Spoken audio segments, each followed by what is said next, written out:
ఏడాది పర్యాటకులు భక్తుల రాకతో కలకలలాడుతోంది. సెలవులు కావడంతో టూరిస్టుల రాకతో పర్యాటక ప్రాంతాలు, భక్తుల రాకతో ఆలయాలు కలకలలాడుతున్నాయి. చార్ధామ్ యాత్రలో భాగంగా ఉత్తరాఖండ్ కు భక్తులు పోటెత్తారు. కేదార్నాథ్ కు భక్తులు పెద్ద సంఖ్యలో తరలివచ్చారు.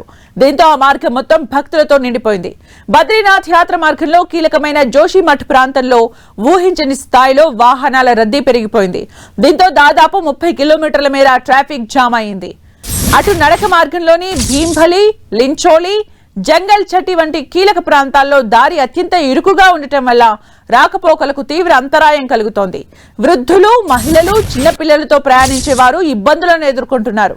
మరోవైపు గుర్రాలు, పల్లకీలు, స్థానిక సేవా కార్యకర్తల రాకపోకలు వివిధ ప్రదేశాల్లో రద్దీని మరింత పెంచుతున్నాయి. ఫలితంగా భక్తులు గంటల తరబడి రద్దీలో చిక్కుకుని ముందుకు సాగడానికి మార్గం సుగమమయ్యేంత వరకు వేచి ఉండాల్సి వస్తోంది.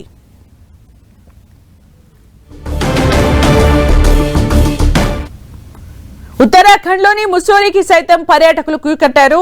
వేసవి కాలం కావడం, వీకెండ్ రావడంతో పెద్ద ఎత్తున తరలి వస్తున్నారు. దీంతో డెహ్రాడూన్ ముస్సోరీ రహదారిపై పర్యాటకుల రద్దీ కారణంగా భారీగా ట్రాఫిక్ జామ్ ఏర్పడింది. కిలోమీటర్ల మేర వాహనాలు నిలిచిపోయాయి. హిమాచల్ ప్రదేశ్ లోనూ ఇవే సీన్లు కనిపిస్తున్నాయి. వీకెండ్ సందర్భంగా కులు ప్రాంతానికి పర్యాటకుల రాక ఒక్కసారిగా పెరిగింది. దీంతో పాల్చాన్ నుంచి మనాలి వరకు భారీగా ట్రాఫిక్ జామ్ ఏర్పడింది.